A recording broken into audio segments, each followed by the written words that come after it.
Welcome to the WWE Podcast, the most passionate and authentic wrestling analysis on the web. We've got you covered with every Raw, SmackDown, and NXT show, giving you a no bullshit opinion. We know you love wrestling. We do too. So let's get this show underway. And that's the bottom line. What? 'Cause Stone Cold said so. All right, everybody, welcome to the WWE Podcast. It is Sunday, February 23rd, 2020. Thank you so much for joining me on this Sunday evening. And we've got a lot to discuss today because Super ShowDown is this Thursday. Yeah, I said it right. This Thursday at noon Eastern Time. And I don't know if anybody within the sound of my voice that is living in the United States or in Canada, for that matter, will be watching this damn thing live. I would assume that most of us will be at work.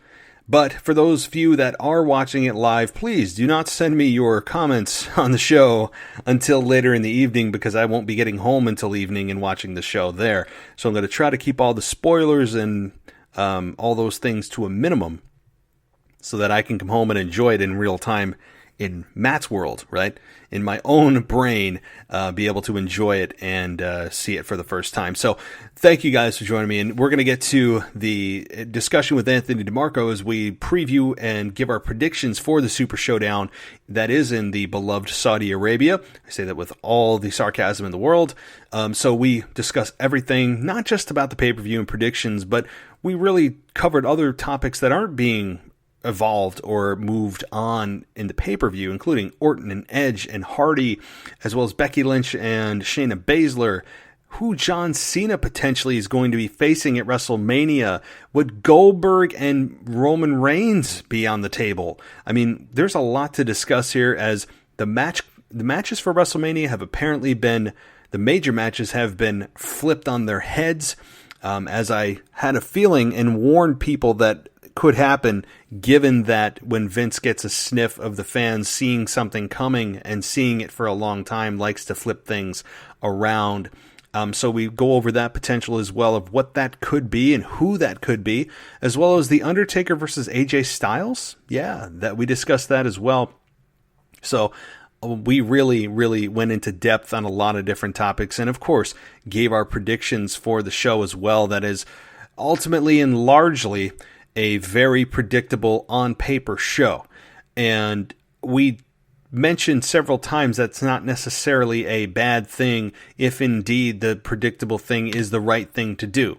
So while this card, up and down, other than maybe one match, is pretty much bank on it, it's not a bad thing. If the match story is told well, if the pacing is done well, if the actual wrestling is high quality and makes sense, I'm okay with the outcome being predictable at times. So this is a perfect example of that kind of card. But all right, well, we're going to get to the predictions in just a minute. But before I do, I just want to invite anybody who hasn't already done so to follow me on Twitter at the WWE Podcast. And you can head to the website too at wwepodcast.com. And yeah, we have a Facebook thing too. We have a Facebook page at the WWE Podcast. It's facebook.com/the WWE Podcast. And you can also, if you want to help the show, give us a rating and review, a positive rating and review on Apple Podcasts, or really anywhere that you have podcasts available to you.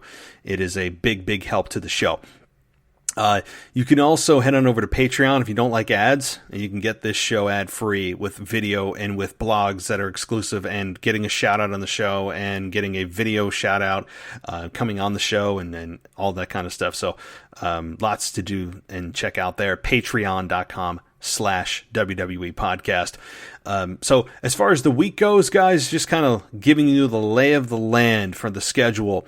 We're going to be doing a bit of a revised schedule this week with the pay-per-view. So Tuesday, I'll be joined by a co-host that you know. He has joined me on the show before. Michael Gross will be joining me on Tuesday to cover Monday Night Raw. And then Wednesday will be your Wrestling Nostalgia. Thursday will be AEW NXT review.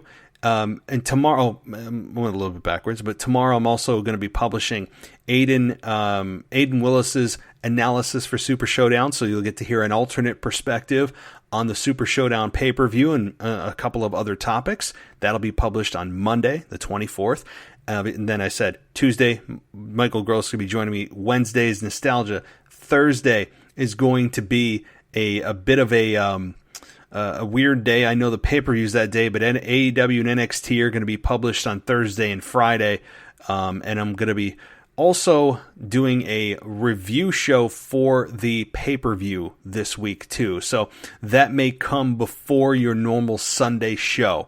So I'm thinking of maybe swapping a Nostalgia Day for a Friday review day. And the reason I'm not maybe not doing both is I just, I kind of want to have a happy wife, happy life, right? And I have very limited time to do these things. So I may try to do both if time permits, and I'm I want to make sure that I am also happy at home and I don't cause any kind of stress with family. So I'm gonna look at doing both, a Nostalgia Wednesday and also a review for the pay-per-view on Friday. If I can't, I may skip Nostalgia Wednesday and do just the pay-per-view review, which I think is more important for the current product than the Wrestling Nostalgia, which I know you guys love. But I'm looking at the bigger picture of being able to give you guys an analysis of what I think in real time. And I think Friday may be a good day to do that. So I'm going to let you know as time goes along for the week. So anyway, that's the schedule for the week. And I hope you guys enjoy it. And without further ado, guys, let's get to the Super ShowDown review / preview with co-host Anthony DeMarco. So enjoy, and I'll talk to you guys next time.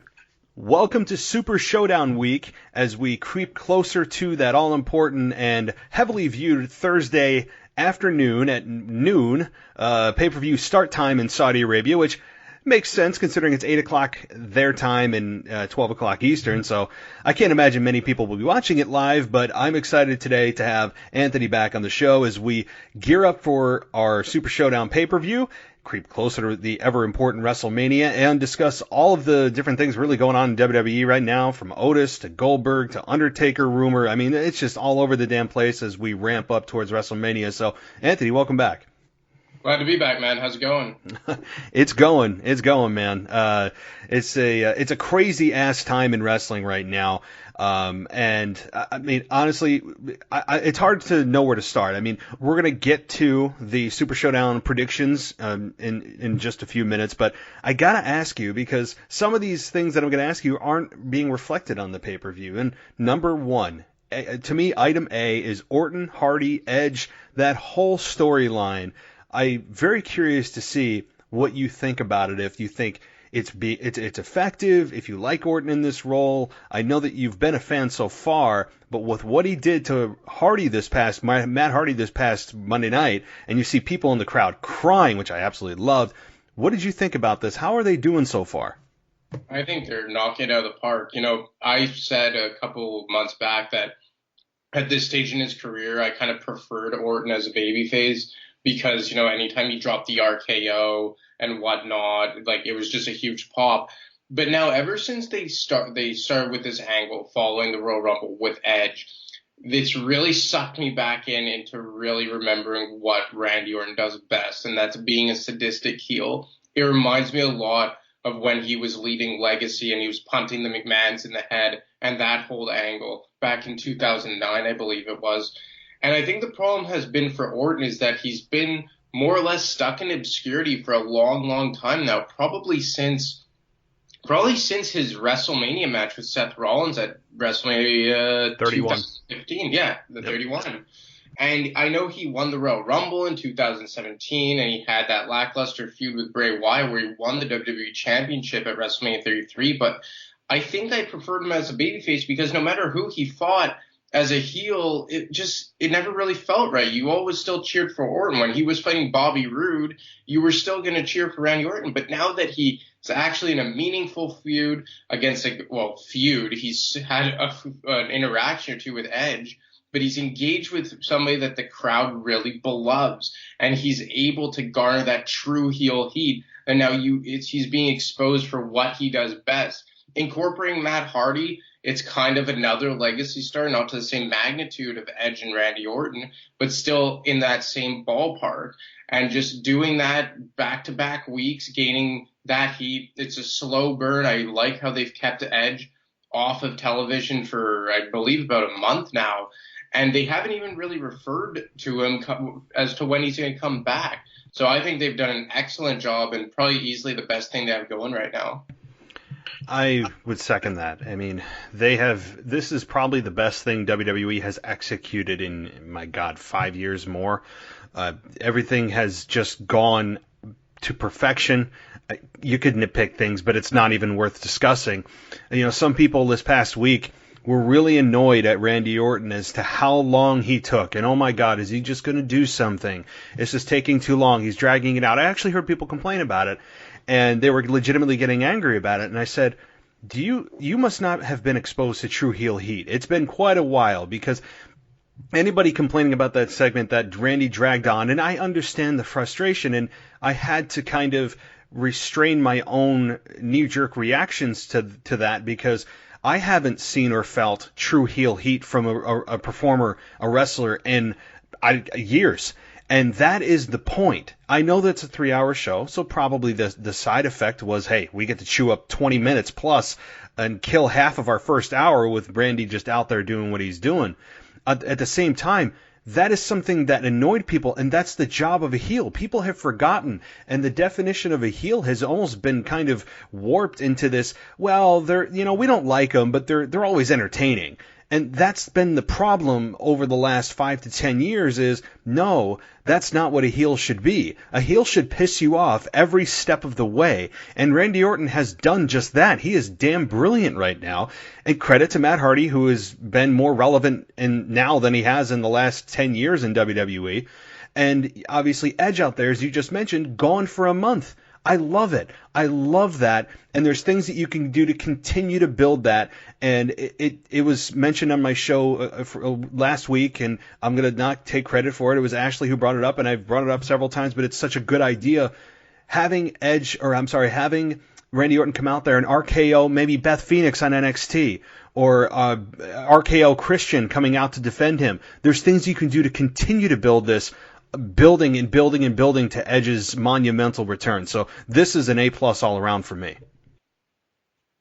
Well, it's because if you circle back on Randy Orton's career, like all of his extreme high points were him as a heel. You know, WrestleMania 21 against The Undertaker. WrestleMania 22, he was in the triple threat match with Rey Mysterio and Kurt Angle. And then I'm not sure if it was 24 or 25 when he main evented with Triple H. I want to say 25. Am I right with that, Matt? Yes. Yeah, so then, he had some minor babyface like matches and runs, but he had that extensive, never-ending feud with Cena. And you just kind of get brought back into from this whole angle that this is where he belongs. This is his niche. And while he is a legacy star and can get by on being a babyface almost solely by the RKO, you just really see him at his best in this type of role. And like you said, there's just so many avenues you can go down. And utilizing Matt Hardy, I like it. At first, I was just like, well, this is kind of stupid because these guys legitimately hated each other 15 years ago. But at least they referenced it. At least Matt actually referenced it, and we weren't made to believe that we were supposed to be idiots and forget about it. So, you know what? It's been A's across the board for WWE for this specific angle. It has, and I mean, again, I don't know what more to say about this and giving it high praise. It's very rare that I can give WWE this much credit and not poke holes in things. If you're looking at one thing, okay, maybe the fact that you had a wrestler out there who was not cleared to compete, and you have Randy Orton out there who's just, basically putting the lives of the superstars in jeopardy by slamming their heads into chairs, and nobody comes out for 20 minutes to help Matt Hardy. I mean, that would be a huge liability on the company. But, those kinds of things aside, it's something I briefly would think about and then go, well, I don't care because this angle is just so damn good. And Matt Hardy laying there like a corpse, it was really uncomfortable to watch. And in a PG environment, that's not easy to do. So I love this whole thing. Any other final comments on this story before we get into some other topics? No, like there's pretty much not that much to dissect because it's all positive. Mm-hmm. I know, it's funny. The things that are awesome are it's so easy and quick to talk about, because the bitching about the stuff that you don't like is what you can really sink your teeth into. So, all right, well, let's move on. And I guess the next topic I want to ask you about is, well, Drew McIntyre, who, he, to me, first of all, I think you and I both are in concert that, hey, he was the right choice. I still love the choice.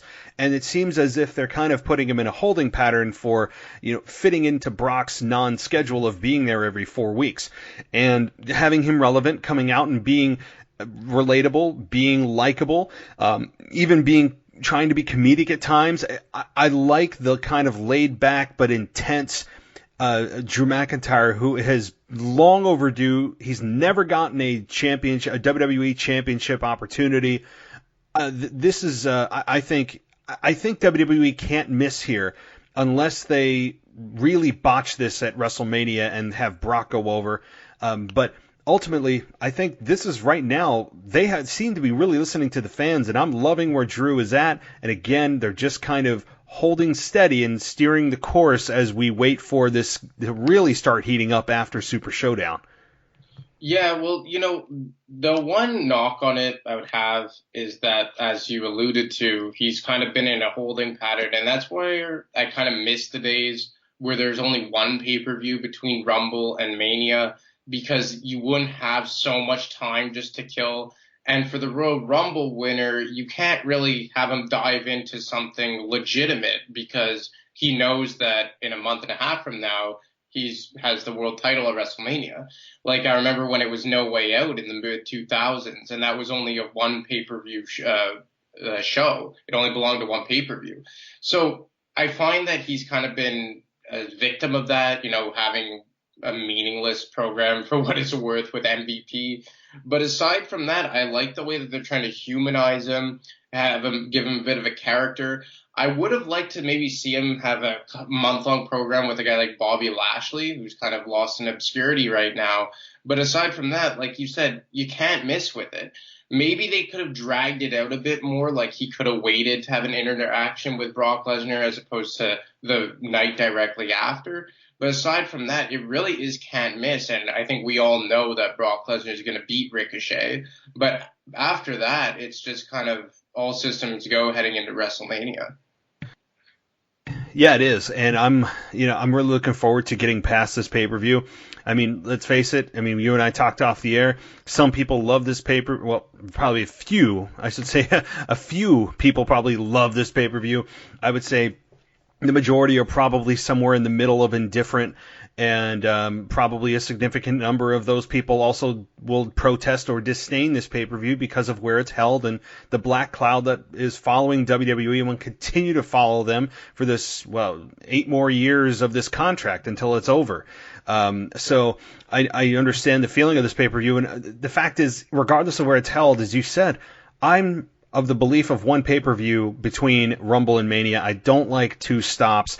It especially with Super ShowDown, kind of viewed as, to me, as, it's kind of like it's a pay-per-view, but it's not one that is really, I don't want to say it's directionless or it's an exhibition type pay-per-view, but it kind of feels that way at times. And, maybe they'll start to change the way I feel about this pay-per-view as time goes on, but it always just kind of feels like a house show that's, but with somebody that is got an endless bank account that throws together these dream matches. And, as Ted DiBiase says, everyone's got a price.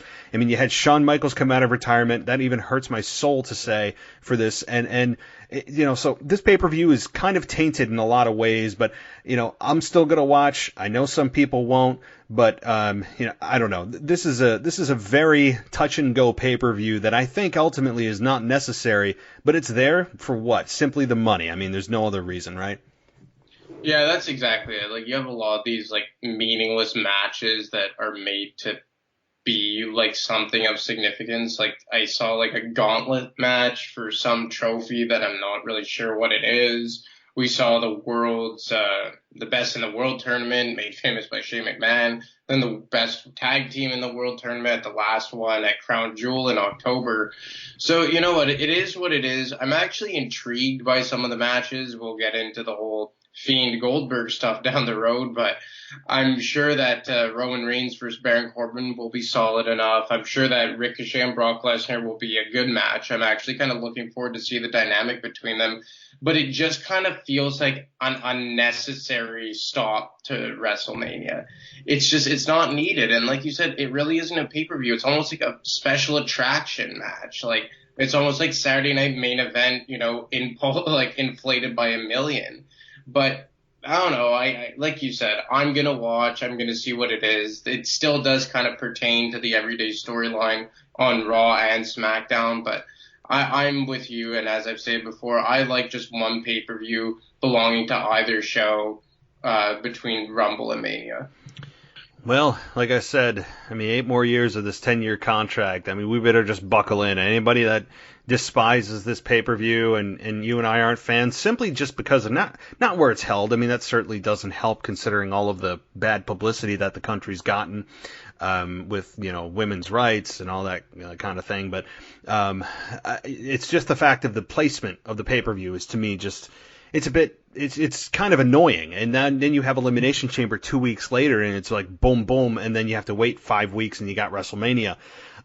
So whatever. It is what it is, and I'm still going to watch. As you said, I am intrigued by several matches, more than I normally am for this pay-per-view. When I see Super ShowDown on the pay-per-view lineup, I'm like, there's a waste of a pay-per-view. There's one I'll have to watch, but nothing really of substance is going to come out of it. I think this one could be different because it's so close to WrestleMania. So, and like you said, we're going to get into the predictions very, very soon. But I do want your thoughts on a couple more things that probably won't be addressed on the pay-per-view, and that is, well, Becky and Shayna Baszler. I haven't talked to you since the whole bite, since Becky Lynch's follow-up, and her bringing her bag of cash to flaunt that she has, hundreds of dollars. Although, if you notice, there was a lot of ones in that the close-up, and saying I'll pay my fine up front, and Shayna is on big screen, acting like too cool for school. I'm going to toss this to you as far as how do you think they're doing so far on this Shayna Baszler Becky build-up? Obviously, that's going to culminate at WrestleMania. Honestly, I really don't like what they've done aside from the biting thing. I like that. I know it was edgy. You talked about it on your Raw review about how you liked it even though it was a bit hokey. That part I really enjoyed. That being said, it's a really short-sighted build. For one, Becky has just adopted this whole, arrogancy that I think is more heelish and annoying than anything. Like the whole ambulance thing, like her driving herself, like, come on, like, you're not Stone Cold Steve Austin. That isn't cool. And just like her, like trying to like run roughshod on like the whole like medical team who's helping her. It just doesn't really seem like a babyface thing to do. When she came out with the sunglasses, like all that stuff, the arrogancy with the bag of money, like you referred to. And aside from Becky just being very unlikable, it's also like, well, you're pretty much assuring that they're going to fight at WrestleMania, but then there's a number one contenders match between the women at Elimination Chamber with Shayna Baszler in it. But we know that Shayna Baszler is going to win, because why else would you invest all this time into building a feud between them? So you've kind of taken the whole intrigue about the women's Elimination Chamber at Elimination Chamber. So just that coupled with Becky's arrogance, I've really been disappointed after a promising start with the biting. Yeah, if you listen to my review, it's not really anything revolutionary I'm going to come and follow up on, but I'm with you. I feel like I'm in the minority, and you are, sounds like, too, of people that actually enjoyed the bite and how, well, they could have just had them stand together, but that's something that is always what the case is, and this is something that is just to the extreme right off the bat, which I'm fine with. I'm fine with that. But as you alluded to, yeah, they have really taken Becky Lynch, and honestly, it's hard for me to be critical of this if the goal is to eventually turn Becky Lynch heel at WrestleMania, or maybe shortly thereafter, Monday Night Raw after. I mean, if that's the goal, then okay, I can see where they're planting seeds right now, and they've been planting seeds for quite some time. With her arrogance and her over-the-top goat jackets and, Thug Life sunglasses she came out with and bags of money. It's over-the-top arrogance now, and it's been like that for quite some time.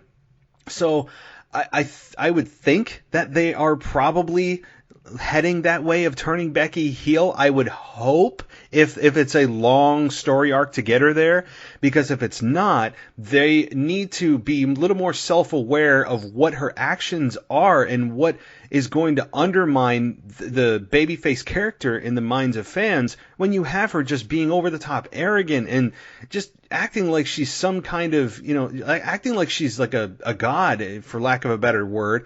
I don't like it. I've been kind of against the Becky train for a while now. Of okay, I've had it. Let's see what else somebody else can do it. But they're riding this thing all the way to WrestleMania. But I will say that at WrestleMania, WWE better be careful about the crowd reaction, because I think fans are getting weary of Becky Lynch holding that championship, and I think they're ready for new blood to take over and somebody as credible as Shayna Baszler. Well, you just brought up before with Randy Orton, he's getting true heel heat, not the cool heel heat. And that's what's happening with Shayna Baszler. For me, I like what Shayna Baszler brings, but like you brought up about Becky, it's getting so over the top. And the arrogancy coupled with the fact of how long she's been champion, now going up against a natural fan favorite like Shayna Baszler, I don't know what they're in for. Maybe they're just trying to go an organic route and let the crowd choose to choose who to boo or who to cheer. But I don't know. It's just something for me that right now with Becky that, like you brought up, unless they're planning to turn her heel, it just seems like they're building this program in a short-sighted view. And the thing about the chamber really, really bothers me, because, I gave you the suggestion for the first Elimination Chamber for Wrestling Nostalgia a week and a half ago, because it's always been my favorite match. I kind of grew up with that match. I was 8 years old when they introduced the first ever chamber match. But now it's almost just becoming like, I don't know if it's not a fad. That's not the word I'm looking for, but it's almost just like a puppet match. And like now you're taking the whole intrigue away from who could possibly win. It's predictable that it's going to be Shayna Baszler. So maybe that whole thing made me sour on it more than anything else. But I don't know, this last week, the build that they did for it, I was just really not impressed with. That's the thing too. The Elimination Chamber, which is something that people are forgetting about because it's going to be a very quick turnaround to the next pay-per-view. Yes, it is a foregone conclusion, and I don't want to hear of, well, they could shock the world, and with who? Who are they going to shock the world with? Liv Morgan? Sarah Logan, who hasn't won a match maybe ever in WWE? I mean, who else is in there, right? Like, who's the other one that was part of the Riots? Ruby Riott, who hasn't, I mean, like, what have they done to even earn it? And furthermore, you have Shayna Baszler in there, who gets rewarded for her actions against Becky Lynch by being put in this match against a very weak lineup. I mean, this isn't one that's top heavy. I mean, this is just, it's already fallen over. I don't see how in the freaking world that Shayna Baszler doesn't win this, outside of doing, having somebody win, and then Shayna takes the win back next, that next Monday night, and somehow the decision gets reversed. Outside of something bizarre like that, there is no other alternative. There is no one else in that match in the Elimination Chamber that makes any sort of sense to win beyond Shayna Baszler. I mean, so this isn't really about Shayna winning as much as it is how quickly does she dominate? Does Becky come in and attack? I think it's more of that than anything else. I mean, this is just you talk about predictability. I mean, this is one for the record books of who's going to come out on top.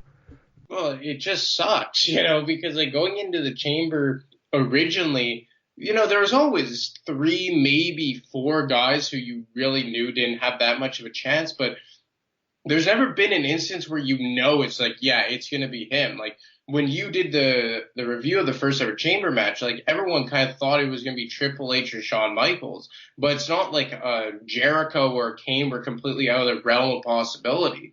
You just riled off some of the wrestlers who are in this match, like Sarah Logan, Liv Morgan, Ruby Riott. Like this is just irrelevancy in terms of contending for the women's championship.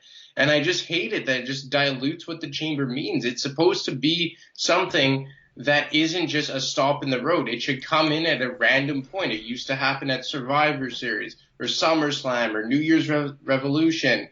Like these are things that, I don't know, like we've seen it with Hell in a Cell and TLC. That's just kind of like a gimmick pay-per-view that I really do not like, and the chamber more so than anything else, because it's supposed to be like a special feeling when there's a bunch of like storylines interlocking with one another and it all culminates being put inside the chamber. And now you have this one that's more like it's like the least star-studded one arguably ever, and it's the most predictable one arguably ever. So I don't know, there's that being mixed in with the feud of Becky and Shayna has just really just put a damper on the whole thing for me. Well, I think the point of this is because they want to make sure that the women get a elimination chamber match. It's not just the men. They got to even it out, even if it doesn't make a whole lot of sense. They got to put them in there because the men have a match. And furthermore, you have people in there that don't even deserve to be in the conversation of it being in a tournament for a women's championship, much less in the women's elimination chamber championship opportunity match for the number one contendership. I mean, again, this just falls back to wins and losses don't mean a damn thing in wrestling, and I understand that they don't always have to, and I appreciate AEW and they're keeping track of wins and losses, and the problem with that is you could book yourself into a corner if you have somebody with more wins not getting an opportunity that somebody who has less wins. I understand all that. At the same time, I mean, just name me one time in the last 2 months, 3 months, in which Ruby Riott or Sarah Logan have won a match. I mean, seriously, yes, Liv Morgan has beaten Lana a few times. Wonderful. Lana can't, I mean, like, seriously, my 8-year-old niece could probably out-wrestle Lana in the ring. I mean, it's not a heavy lift to beat Lana in the ring, at least is how she's been defined. So, the point is, wins and losses don't matter, clearly, because you have just the bottom of the barrel here in the match beyond Shayna Baszler, and then you have it just being kind of an obligatory, well, the men have it, so the women gotta have an elimination chamber match. Yeah, it's just, and it's kind of exposing the lack of, depth that the Raw women's division has, because when the split got made, they got Becky and Charlotte and Asuka, so they were so top heavy that everyone automatically assumed they had the better women's division. But Asuka's a tag team champion, and she's just kind of there and shackled to those belts, which in my mind are just doing more harm than good right now. And now Charlotte's facing Rhea Ripley, so she's kind of half Raw, half NXT. And it's gotten to the point now on Raw with the rest of the division that they had to go get an NXT superstar to come onto Raw. And then you look at the SmackDown side, and while they're missing some top-heavy talent, you see the depth that they have in Lacey Evans and Carmella and Naomi and Alexa Bliss, if she ever, has a legitimate singles push again. And I think, the SmackDown side is hurting despite having more of a depth. Like, why didn't you just, you could have had Shayna Baszler versus Becky booked organically for Mania. Charlotte has picked Rhea Ripley. Why not have 3 women from SmackDown and 3 women from Raw go in the chamber? And if the Raw women win, if one of the Raw women were to win, they could cross over to SmackDown. We've seen that before in brand split eras. I don't know. I just think there could have been way more logical and impactful ways they could have gone about this in the chamber, and they've just picked a really short-sighted route. They have, and I'm fearful too at WrestleMania it's going to be some kind of 6-woman or some kind of like 6-woman battle royale, or some kind of fatal 4-way elimination match for the SmackDown Women's Championship, which is ultimately going to be the kind of the redheaded stepchild when you look at the 3 championship belts for the women. So anyway, I mean, we're talking about chamber and we're not even there. I mean, so, the only other thing that not the only other thing, but the rumors of Goldberg coming back, well, not Goldberg coming back, but John Cena coming back. He's coming back next Friday, after the Super ShowDown pay-per-view. A lot of rumors floating around. He could be facing Elias. That's kind of been nixed. I don't see any place in the world for that match on so many levels. Not only have we seen it, both are babyface. That's not a WrestleMania-worthy match, even if they were on opposing sides. It just makes no sense. And from everything I'm reading and seeing, that seems to have been nixed. And I think it was kind of a hoax anyway that WWE purposely leaked to mislead fans. So if Cena comes back, and he is, who do you think he possibly could be setting up for at WrestleMania? I mean, there's some options out there. You could do The Fiend. You could do Goldberg, God forbid. I mean, Goldberg, it's possible. I mean, the other thing is that the other rumor is that The Fiend and Roman Reigns is no longer a match at WrestleMania. And if that is indeed the case, I'm all for it, because that's not a match I want to see. From the perspective of, I don't need Roman Reigns in that position, given that it is, I hate to say it's a foregone conclusion that he'd win, but there's no win for WWE in that match, because Roman wins and he gets booed out of the building because it's, WWE fans resenting WWE for building this awesome character up only to be fed to Roman Reigns. And you can't have The Fiend win clean, because then all of that goodwill that WWE has built over the last year with Roman Reigns then gets flushed down the toilet. So there's really no good outcome there, and the fans could easily turn on that match. So if that is indeed the case, The Fiend versus John Cena may be more intriguing than, God forbid, Goldberg versus John Cena. So just a little thought there. What are your thoughts on it? Well, if that is the case, that it's no longer The Fiend versus Roman Reigns, which honestly we kind of talked about a bit over text, and I'm really scared that they're going to do Roman Reigns versus Goldberg at WrestleMania. And I think it's more and more possible, especially given the events that happened on SmackDown this week, that Goldberg could become a 2-time Universal Champion, which would be absolutely catastrophic for The Fiend. But that being said, they've done Bray Wyatt versus John Cena already at WrestleMania, obviously in the old Bray Wyatt character. But so I could see that, especially he would be the perfect guy to take out The Fiend. But I don't know if it would mean as much if Goldberg takes away the belt. The one guy who I could see Cena facing would be Braun Strowman on a few different levels. One, Braun Strowman has never had a meaningful match at WrestleMania. His highest profile match was the tag team match against The Bar and the 7-year-old. And aside from that, it's just been Battle Royal, Andre the Giant Memorial Battle Royal like he did last year. So giving him a match against John Cena would give him automatically more credibility and his biggest WrestleMania moment to date. Second is, the Intercontinental Championship is a belt that Cena's ever won, and it's the only one keeping him away from being a Grand Slam champion. And for a guy like John Cena, arguably the best wrestler of all time, having not won the Intercontinental Championship, which is, in my mind, the second most prestigious title in WWE, that could be something. And over the last few WrestleManias, John Cena's fought against some lower competition, fighting against Rusev and Bray Wyatt, and he had the mixed tag team match with The Miz and Maurice. So I don't know, I could see him versus Braun Strowman for a few different reasons. I think that would be a good match. I mean, would it be the most technically sound match? No. It would certainly be a slower paced, kind of power for power move, and seeing him FU, or AA rather, Braun Strowman would be, I'd love to see it. I mean, just the visual of it. We know he can physically do it. And for him to challenge for the Intercontinental Championship certainly would add more value to that belt. That would be the case of not the belt making the guy making the belt.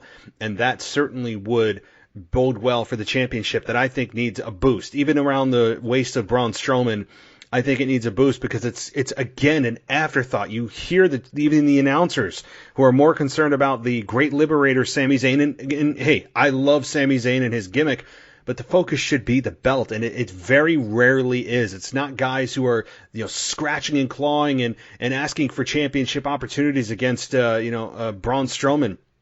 for the Intercontinental Championship. It's just an afterthought, and even around the waist of Braun Strowman, it's the case. So for John Cena to go after it, I think would be beneficial for the championship, which, as you and I believe, should be the number one priority.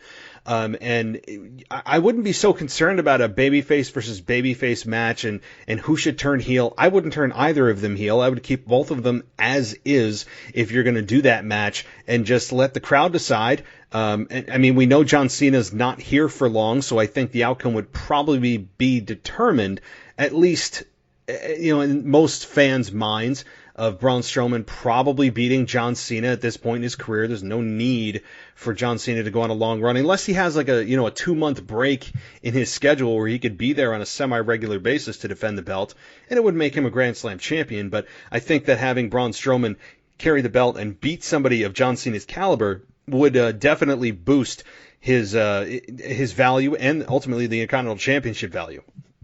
Yeah, so I would like that on numerous different levels, but now if there is legitimacy that they're going to change the avenue and the direction of the Universal title approaching WrestleMania, I guess all bets are off. Like, I wouldn't be opposed to a Fiend versus John Cena match, but it's like, if the Fiend loses to Goldberg, like, all the credibility is going to be killed. So it's just going to kind of suck the air out of that momentum.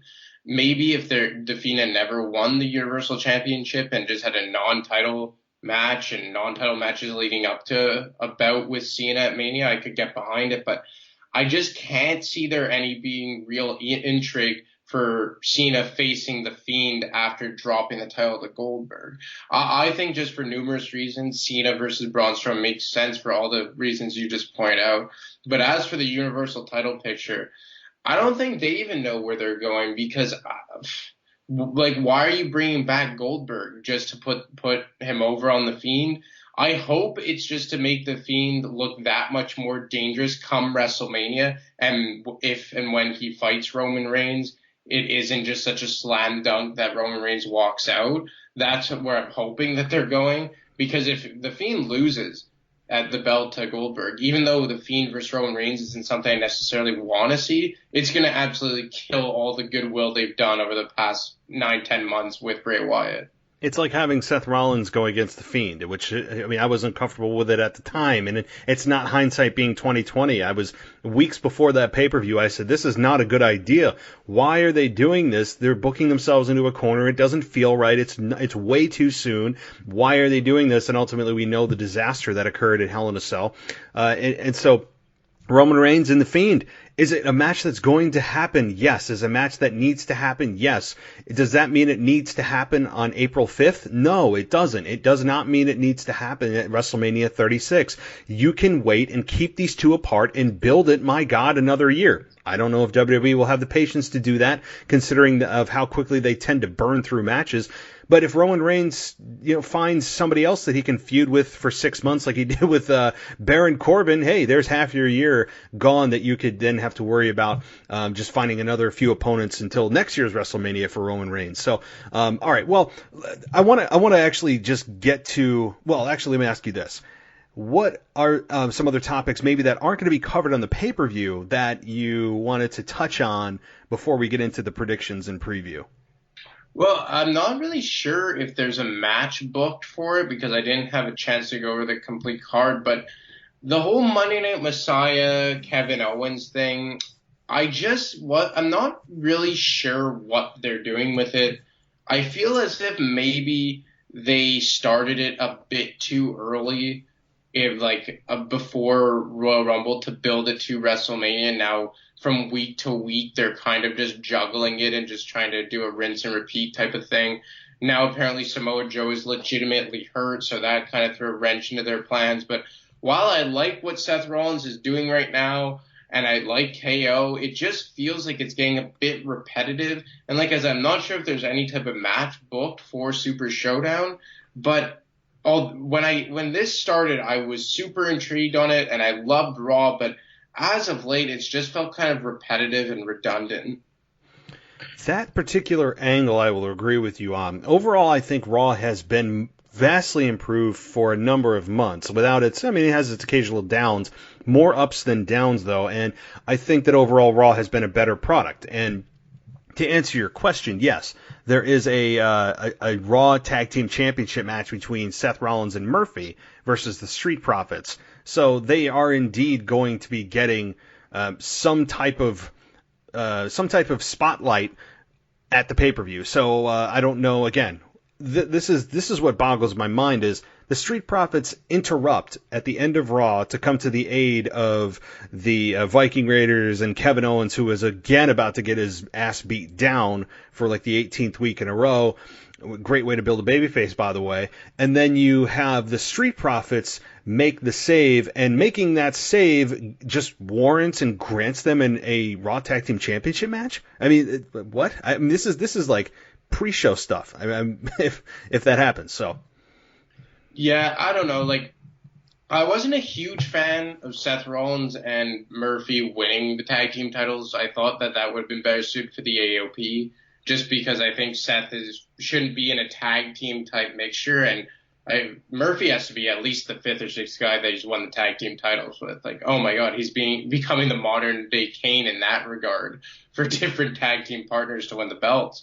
But like, I don't know, like it just seems like it's gonna be Seth Rollins versus KO at Mania, and until then they're just kind of like juggling it and trying to keep them both relevant. And maybe this would have been best suited to start post Royal Rumble. I love what they've done on Raw, and like you said, it's been more than adequate for quite some time now, better than it's been for quite some time. But it's still kind of like, I wish maybe they didn't rush into this and now get into this whole cycle of doing the same things, like you said, of Kevin Owens getting beat down for like the umpteenth week in a row. And I don't know what, if the end game is Seth Rollins versus KO, I mean, I feel like we've seen that every week on Raw. Yes, not one-on-one, and I understand that, but I don't think that, and I don't know, I hate to prejudge it because these two on paper, I think are incredible athletes, great entertainers, and very good in their own right.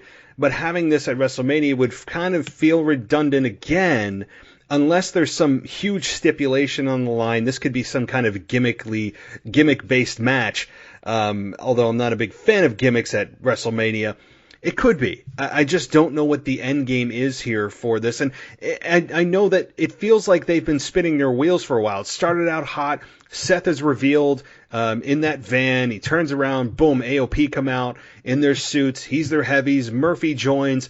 And then Kevin Owens and Samoa Joe get beat down week after week after week after week. And then Joe goes down with an injury twice. And then we have Kevin Owens and the Viking Raiders kind of just hanging out there, and they just continue to fight, and that's like the selling point for them, at least on the psychological level of why we're supposed to get behind these guys, because they just continue to fight, and they continue to fight, and they continue to fight. But guess what keeps happening? They keep getting their ass beat down again and again and again.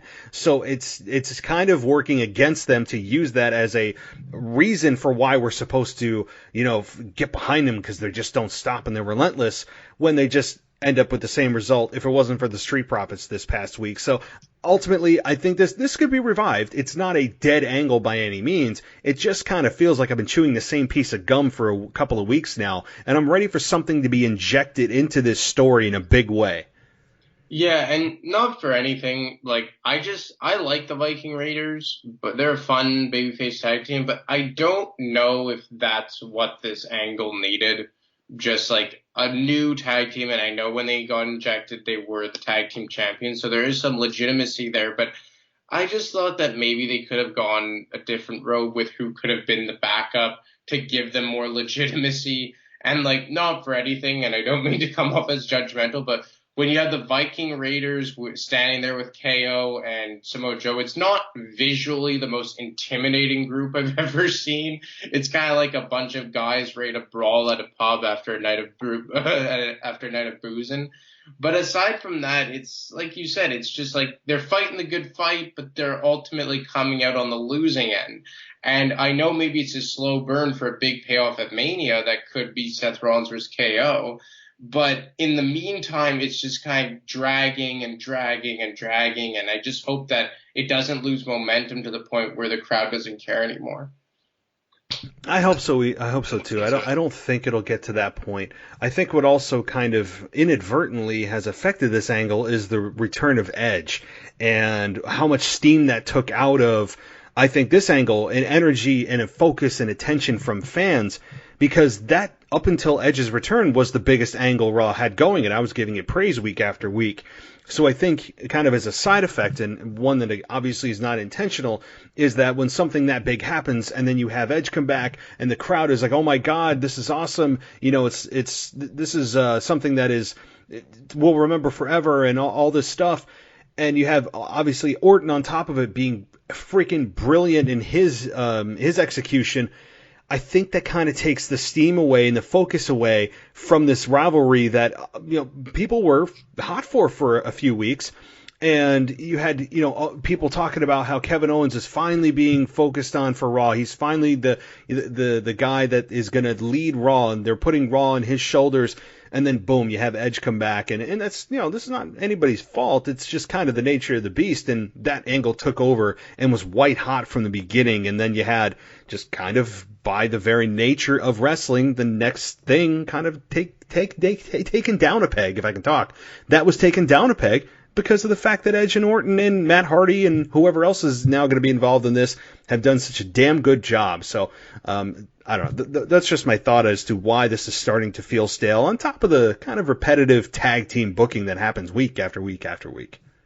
Yeah, and it's kind of like you just painted it out perfectly. It's kind of third on the totem pole in meaningful feuds right now on Raw, because you have the Randy Orton Edge thing, then you have Drew McIntyre coupled with the Brock Lesnar world title picture, and then you have this, which is almost like you said, it's kind of like the tag team division almost, but for Kevin Owens and Seth Rollins, and the latter being the former Universal Champion and was the face of Raw for almost a year, it's just kind of weird to see that that's where they've, you know, resulted in after such a hot start to the feud. No, absolutely. I mean, it is. This is again, I'm not down on it yet. I'm just kind of like meh about it when I don't want to be. And there's things they can do, and this thing could be revived in an instant if, you know, you have maybe a return or something just different needs to happen. Something needs to be at stake other than just we're going to keep fighting the good fight. Like you said, it needs to be something bigger, better, or just a change of direction. Even if it's a slight change, just something is begging to be changed for this. So, alrighty. Well, now that we've covered the majority of the big items that are not being reflected on the pay-per-view, let's just jump into the damn pay-per-view. And on my list here, I'm going to start at the damn top. I'm not going to make people wait. The Universal Championship. The Fiend, Bray Wyatt versus Goldberg. Dare I ask what your prediction is on this? Man, I've really fought back and forth on it, but I'm going to say The Fiend because I just don't see a way that Goldberg walks out with the belt without completely destroying all the good work they've done with Bray Wyatt and The Fiend. And I know WWE shoots themselves in the foot a lot, but I don't think this is something that they would do after months of investment. And, you know, The Fiend took the belt away from Seth Rollins, who had just come off of beating Brock Lesnar twice for it. So that was a pretty big victory. And while they booked Goldberg very, very strongly, and, you know, the whole tagline of spear versus spear, if he was against Roman Reigns, is something that you could just very possibly see Vince McMahon salivating over. I think ultimately they will make the right move and Bray Wyatt will retain, just because, not to use a cliche, but it really is best for business. Yes, it is. And I almost talked myself into, in my head, as you were talking about Goldberg possibly winning this. And there's an argument to be made for it, unfortunately, for Goldberg to win this, that he could come out of here He could be the one to conquer the Fiend. It's Goldberg. We know his record of, oh my God, 173-0, all of that. They've done a great job of reminding people who Goldberg is. Certainly the spear this past Thursday or Friday on SmackDown would tend to tell you by basic wrestling booking that the person who gets the advantage on the show before the pay-per-view typically loses at the pay-per-view, although that's not a tried and true method. It's probably about 75% accurate. And having him win here, you could certainly set up for Roman Reigns and Goldberg here. But the problem is, while that match, Reigns and Goldberg, is probably WrestleMania worthy on an attraction level, not from a wrestling quality level, I think you're doing a huge disservice to Bray Wyatt, one of the most unique characters that WWE has ever had, ever, in the history of the business, and having him just for lack of a better term, and pun intended, I guess, speared out of relevancy, and having Goldberg capture the belt, number one, would turn Goldberg heel. I really believe it would turn Goldberg heel, instantly heel, and it would have a lot of, I think, ill will. The fans would have a lot of ill will towards the WWE itself for doing that. That would go beyond just, oh well, you're playing a part. It would go. I think you would see trending like cancel WWE Network on Twitter. Like, I think it would be that big of a deal. But unfortunately, there's a case to be made. Long story short, I think the Fiend walks out of there after defeating Goldberg with a mandible claw. I guess the only other thing to ask you is, how long does this match last? I think it's going to be short and sweet, and I think that's the best way for it to go.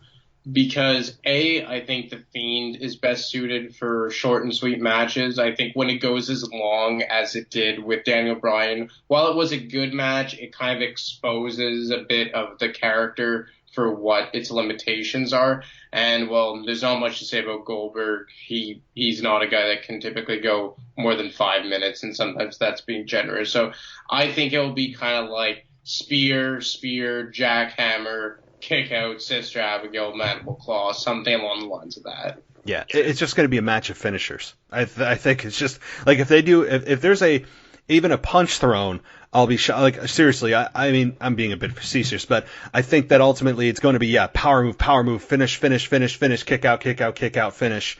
And then, yes, he ultimately will get taken down with the mandible claw, and he'll lay there like a dead fish. And that's fine. I think that's fine. I think maybe what we see come out of this is what I thought we would come out of with The Fiend and Daniel Bryan at the Royal Rumble, in exposing what his possible weakness is. Now, I don't know. I don't think that Rambling Rabbit has alluded to his weakness again. And maybe that was just something mentioned in passing, and they're not going to follow up on it. It's been, 5 weeks now since that was even mentioned. But maybe that's something that comes out of this, is in a loss that we somehow see a glimpse into what Bray Wyatt's weakness could be. I mean, you're facing a legend like Goldberg, and yes, to say legend, I guess, depends on your definition of legend. But when you're talking about, faces of companies at different times of their existence, Goldberg certainly is a legend in that regard. And to take out somebody like Goldberg, you have to use and maximize your minutes for what you're doing with this legend, because this is a rare opportunity you're getting with a legend in the business. Again, I say that term loosely, but he is. And you need to do something other than just defeat him. There needs to be something else attached to this. So maybe that's what they do. Yeah, I could see that. It has to carry some legitimacy. It can't just be looked at as like a one-off and just a side show attraction. Aside from the fact that whether you like it or not, Goldberg is a legend in the business. He has to maybe build off of it in some way, so I could fully see that as well.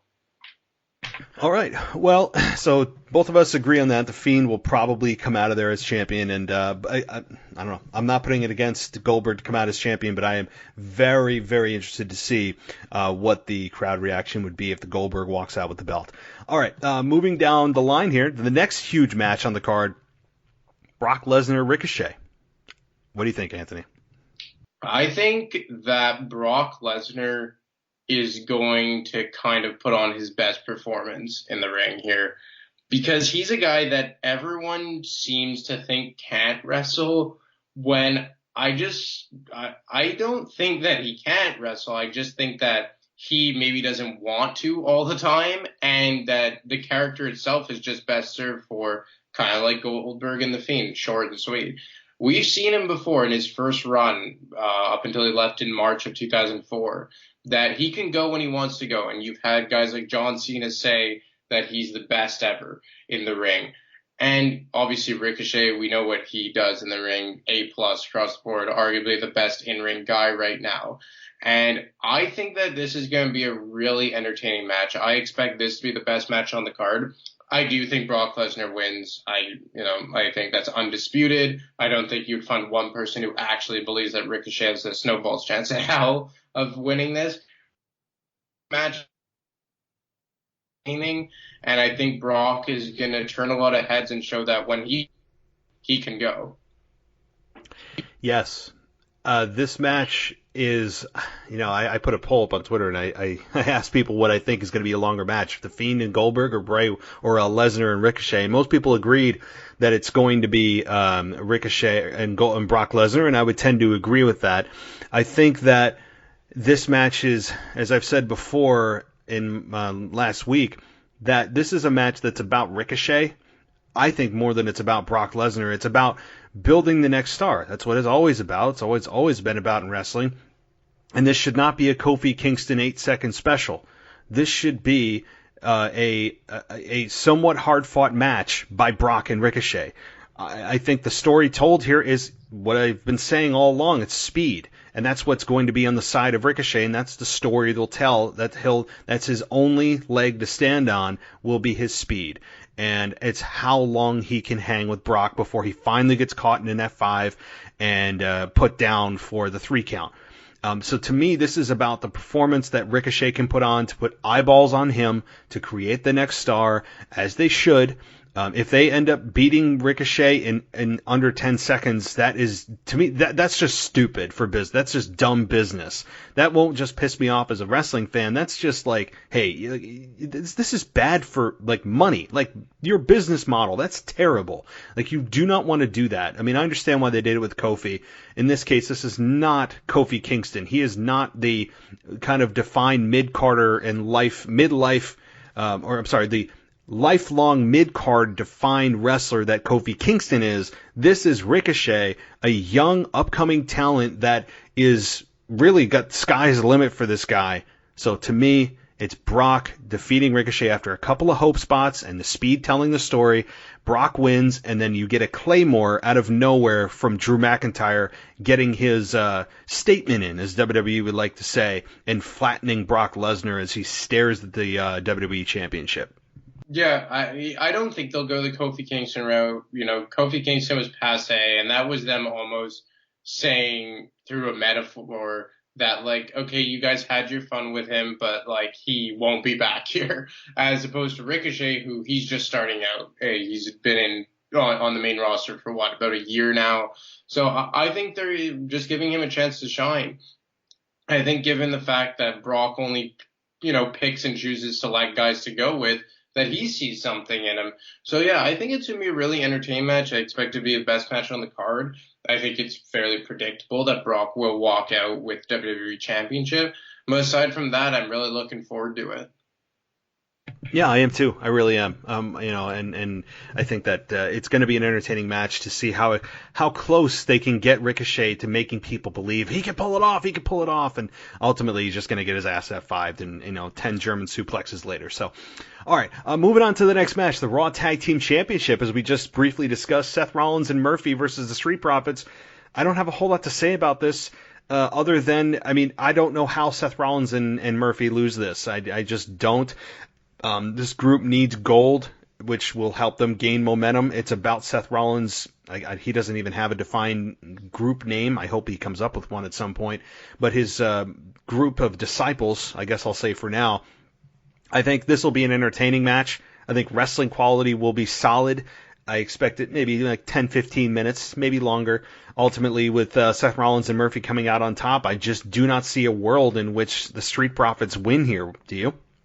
No, not at all. Like, I didn't even know this match was on the card, clearly thrown together last minute after Raw. I think there's not just really any substance to this match. I'm sure it'll be a good in-ring match, but as far as for the meaning of it, I don't think the Street Profits are ready to be tag team champions. Like you said about the group that Seth is leading, they need some gold to legitimize them, and I just don't see any way that the Street Profits walk out with the titles. No, I mean, I really don't have anything more to say here, so I'm going to move on to the SmackDown Tag Team Championships. I mean, I really don't. I mean, it's like you said, it's a thrown together match that makes no sense to do because the Street Profits haven't earned a damn thing, and I just don't like the formula of attack a champion and get a championship match. I mean, that is just the formula that makes no sense to me in a simulated sports environment, but it's something that just continues to happen. Just all you have to do, you just attack a champion and you get an opportunity. I mean, that's ultimately what it is. So the SmackDown Tag Team Championship of the New Day versus John Morrison and The Miz. I'll quickly give my thoughts on this. I think this could be, again, a very, very solid in-ring performance by all men involved here. You know what?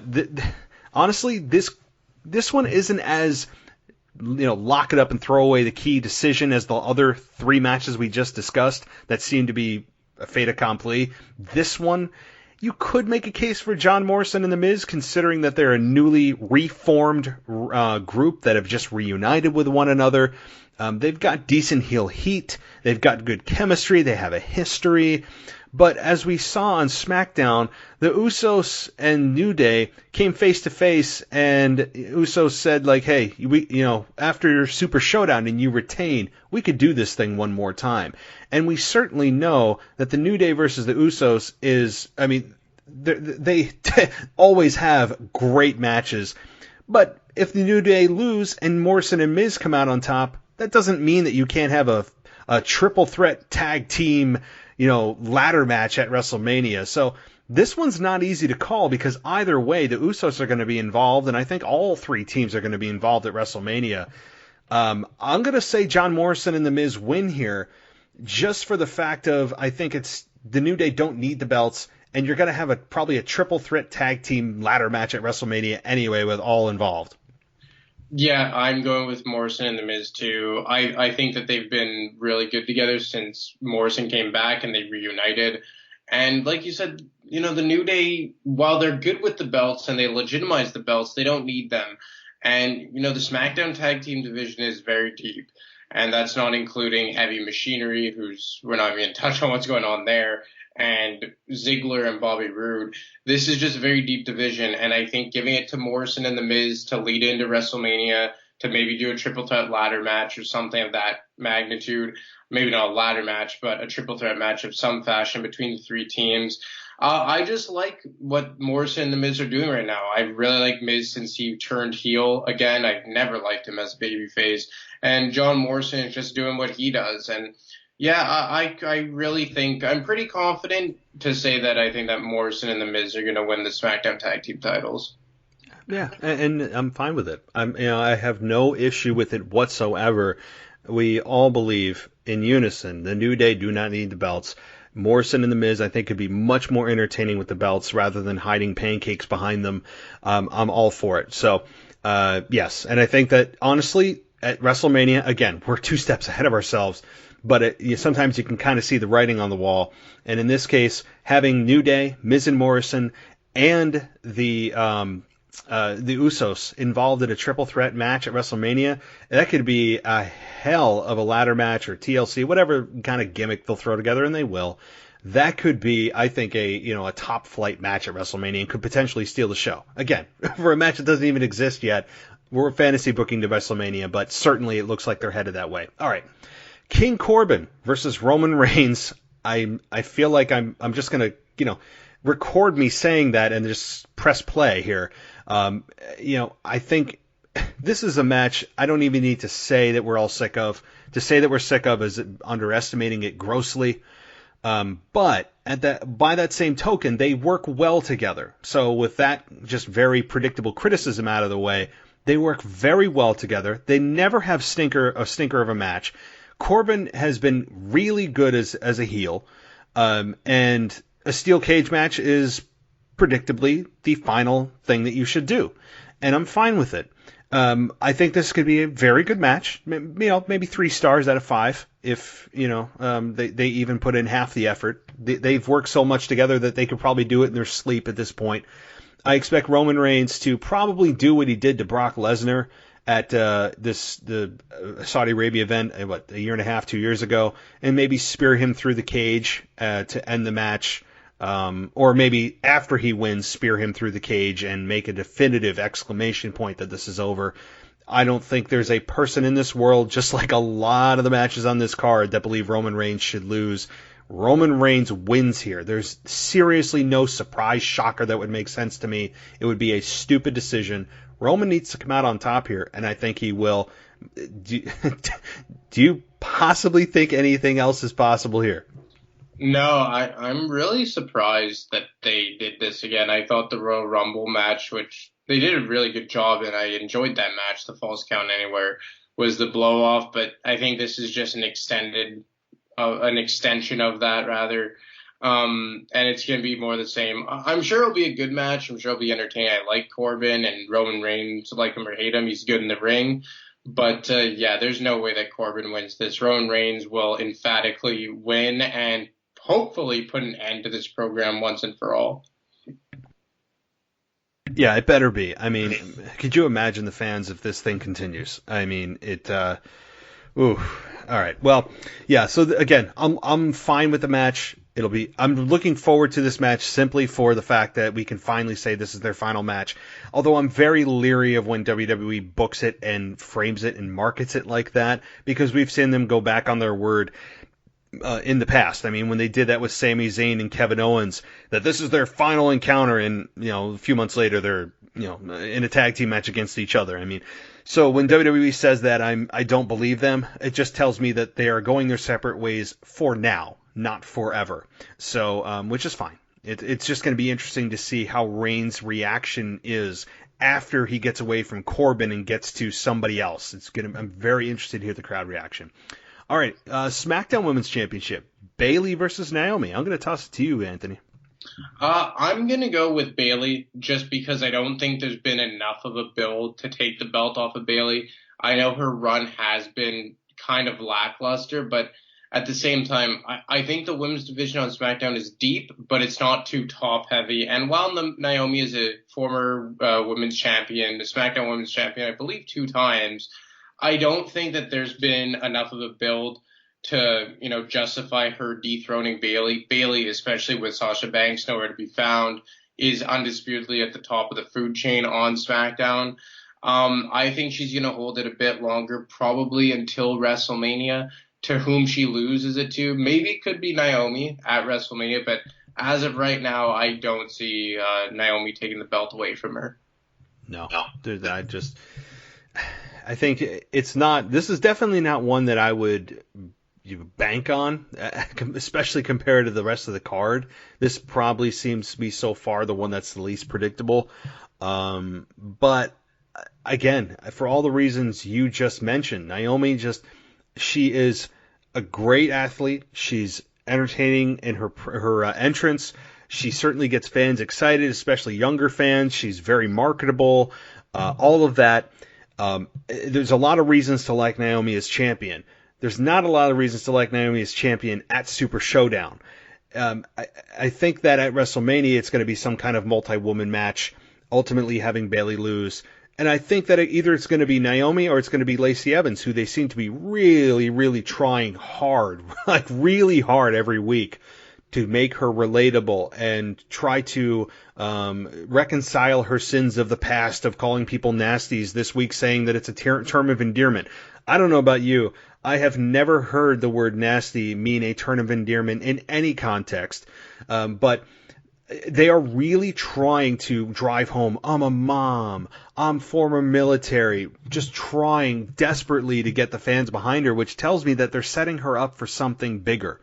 So could it be a win for the SmackDown Women's Championship at WrestleMania? Absolutely could be. So in some kind of multi-woman match at WrestleMania, I would either see Naomi or Lacey Evans coming out on top, but short term, Bayley retains here. It's probably going to be by some kind of hook or crook. Yeah, I just, for all the reasons you just mentioned, I think their eyes are more on the long term for the SmackDown Women's Championship. I like Naomi and she has some credibility as a forward champion, but just it's not quite there yet. I prefer Lacey Evans. I don't know. I've liked her since she debuted it, and I feel like the taking is there for the top spot as the babyface on the women's side on SmackDown. And I think they're kind of grooming her for that. Naomi, not that she's been there, done that, but, she had her shot at 3 years ago in 2017 when she won the title in her hometown of, I believe it was Orlando. Yep. Yeah, you were there, were you not? Yes, I was.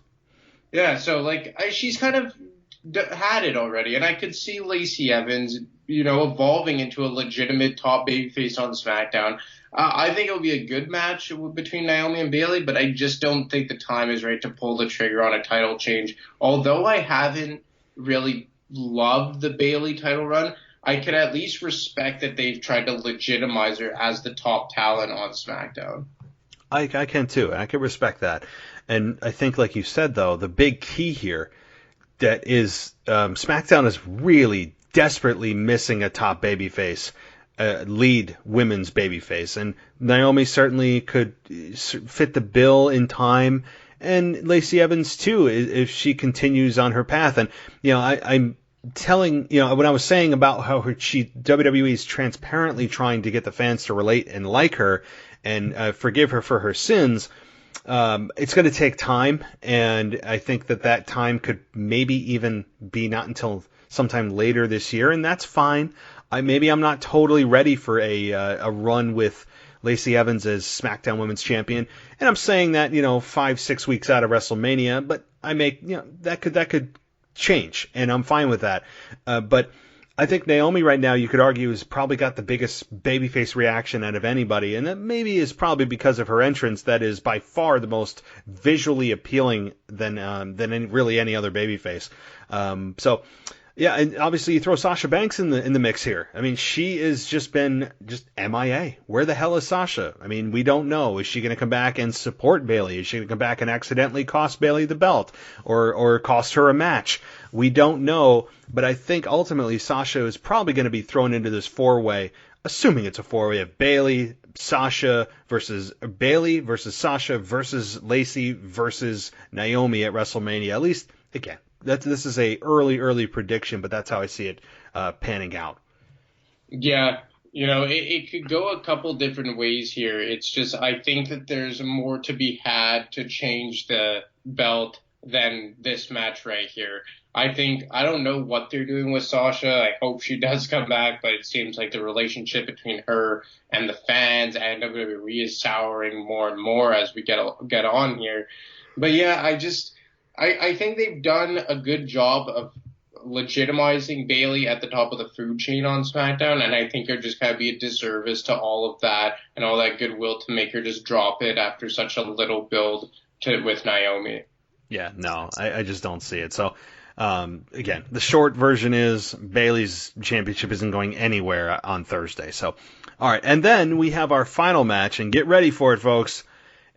Let's see if I can pronounce this. This is not good. The I think I said it. Tuaik Trophy Gauntlet match, which is Rusev versus R-Truth versus AJ Styles, Andrade, Eric Rowan, and Bobby Lashley. It's basically just your random assortment of wrestlers that are kind of left over with nothing else to do for a gauntlet match that means less than the Andre the Giant Memorial Battle Royal and less than the Best in the World trophy of the tag team or Shane McMahon's Best in the World. This is just a kind of a Little League participation trophy that these 6-7 men are going to be fighting for, in which, honestly, I mean, it's hard for me to pick a winner because I don't care who wins this. But if I was going to choose, I would probably say AJ Styles, and he brags about how much it means. Any kind of consolation prize trophy are usually best reserved for heels. So I think AJ Styles wins this. Do you have a pick? I was going to go AJ Styles as well for two simple reasons. I think that who he's fighting against or who else is left, like who would take it? Bobby Lashley I can't really see that. He doesn't really have the character to fit that. And aside from that, there is really nobody even who sniffs the level of AJ Styles. And I think that they're going to build him towards The Undertaker WrestleMania. That's what I've heard. So I think him winning this tournament, giving him something to brag about, to legitimize him even more after kind of some months of obscurity, would be good to lead him into The Undertaker. And like I just said, he's kind of been doing a whole lot of nothing for a few months now. Like, he had a short-lived feud revisited with Randy Orton in late December, early January. But pretty much since the Rumble where he got hurt, and maybe even a bit before that, he really hasn't been doing anything. And if the reports are true that he's going to square off against Taker, this would be a good thing to kickstart that run. Exactly. That was going to be my point too, is that this is going to be something AJ probably brags about on Raw, maybe for a couple weeks, or maybe they pay it off on the next Monday Night Raw about how, he's faced everyone and look what I've done now. There's nothing left for me to do, or something along those lines. And then the gong goes off. Absolutely could happen. It could even happen at Super ShowDown for all I know. And there's rumors of Taker possibly appearing on the show. I don't think he needs to. I would let this build maybe a couple more weeks until after the Chamber, and which is when I would like to see Undertaker if they're going that road. And certainly this match, presumed match, boy, there's a lot of presumptions to WrestleMania that we've been talking about. But if the presumed match is going to take place, this is the best case scenario for Undertaker. I think this is probably the best match Undertaker could, or best opponent he could ask for to have the best possible match that he could have in his condition. I mean, there's no better person to carry the load of the match than AJ Styles. He's the opposite of Goldberg. So I think that is going to play well and hide Undertaker's weaknesses and play to his strengths, where AJ could oversell his punches and Taker doesn't have to use, a whole lot of speed. There's things that are really, really positive for Undertaker in that match. And so, yeah, I'm thinking AJ Styles simply for the fact of him bragging to get the gong. I think that's what's going to happen. Yeah, and like you just said, AJ could have a match with a broomstick. So yep, it's a good counter for the Undertaker, who at this stage of his career really needs someone who could carry the load. We saw what a disastrous match with the Goldberg was, so I'm sure they don't want to repeat that. I just think even for AJ, it's a good legitimate opponent to face. And, he's a guy that deserves better than what he's had over the last few months. He's, in my mind, the best superstar they have right now in terms of talent and charisma. So I'm excited to see him go up against The Undertaker if it is in fact the case. It's one of the few guys that they have on the roster right now that wouldn't be a complete disaster to go up against The Undertaker. And yeah, I just think for this particular match at Super ShowDown, he is the easiest, obvious, and right pick to win. No question. To kind of put a bow on the predictions, this pay-per-view seems 95% extremely predictable, and that's not necessarily a bad thing if it's the right decision. I think that this pay-per-view has the potential to over-deliver, because a lot of people look at Super ShowDown and immediately just downplay it and start talking negatively about it, especially with, the culture and environment of Saudi Arabia and all the issues that the journalist who was chopped up last year or 2 years ago, whatever it was. There's a lot there, and people just immediately have a negative knee-jerk reaction about it. But this could be a pay-per-view that people talk about for a good reason. It's possible. This also could be a pay-per-view that totally bombs, and I could see that as well. The one thing we didn't talk about, because I didn't see his name on here, was Mansoor, who is not promoted to be in any kind of match, but is the hometown folk hero for Saudi Arabia, the Saudi Arabian born superstar that WWE has. And he just tends to win these Royal Rumbles and, the things that are, whatever, I don't know, what did he win last time? It was like some kind of battle royal I think he won.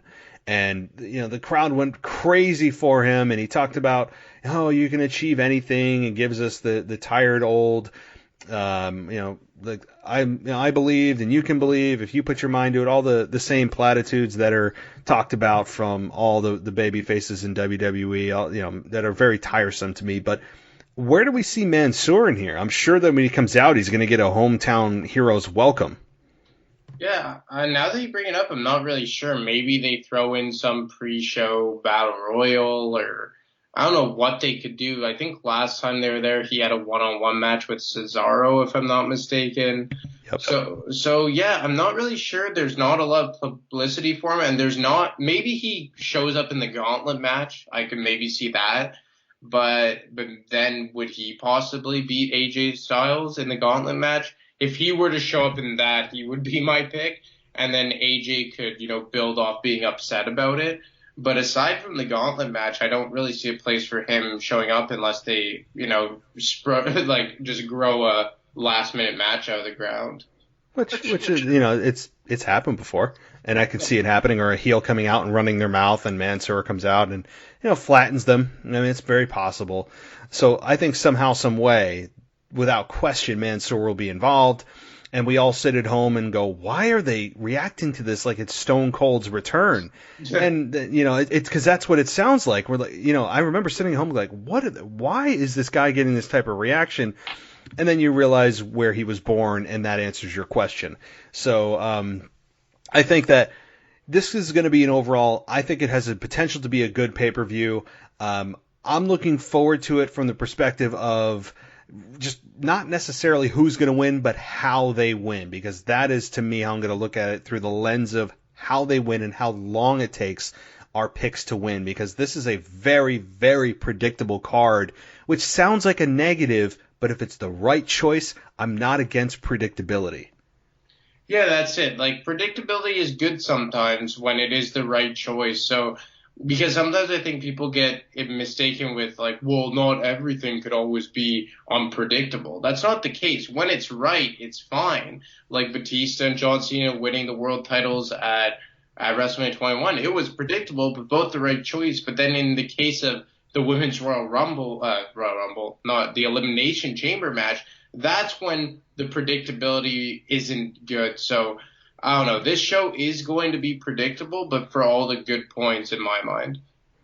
Definitely. And I'm looking forward to it. And I think 98% of the people, at least in the United States, are probably going to watch this show on delay. So we all have to avoid social media from like noon on Thursday. I know I'm going to have to just turn off my damn phone and not refresh Instagram or Facebook or Twitter or any of that, and just go dark until I get home and I'm able to watch it, because I don't want anything spoiled. So just for those out there, please don't tweet at me. I'm not going to be watching this show live, and you're probably not either. So I don't know. I'm looking forward to this pay-per-view. I really am. I mean, I think I've talked myself into, regardless of predictability, this has potential to be a really, I think, decent show.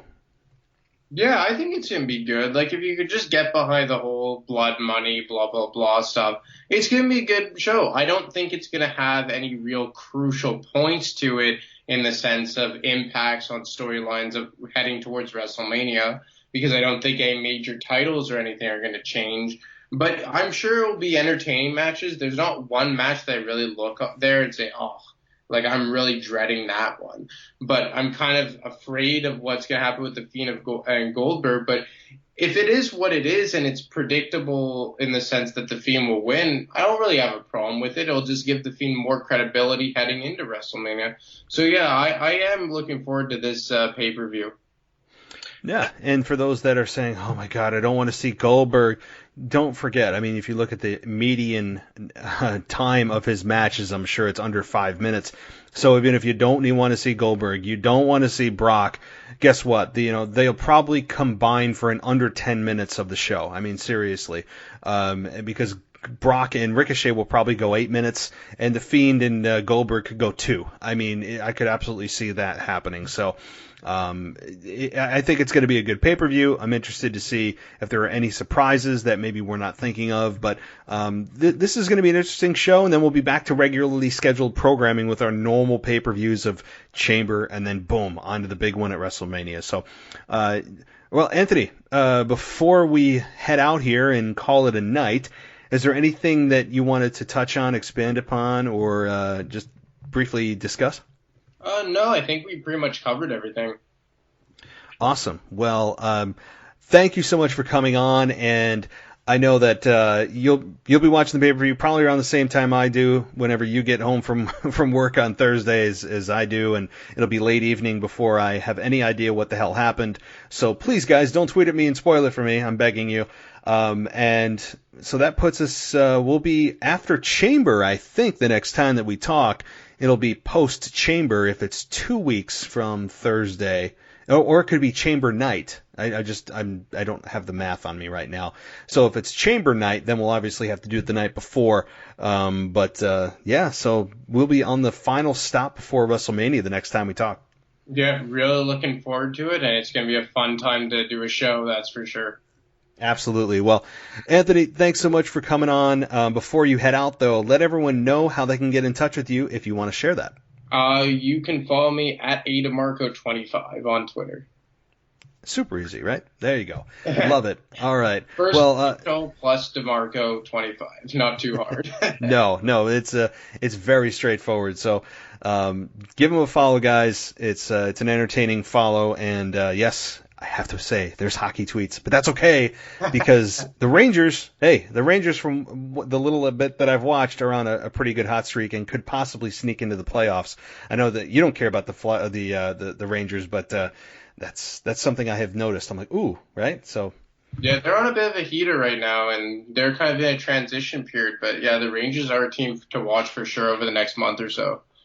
All right. Well, Anthony, thanks so much for coming on, and we will be talking in just a few short weeks. Can't wait, man. Talk to you then. All right. Yep. Bye-bye. Thanks for listening to the WWE Podcast. Don't forget to subscribe on your favorite podcast app so you don't miss a show, or head to WWEpodcast.com. And for all of these shows ad-free, head over to patreon.com/WWE Podcast. Until then, we'll see you next time.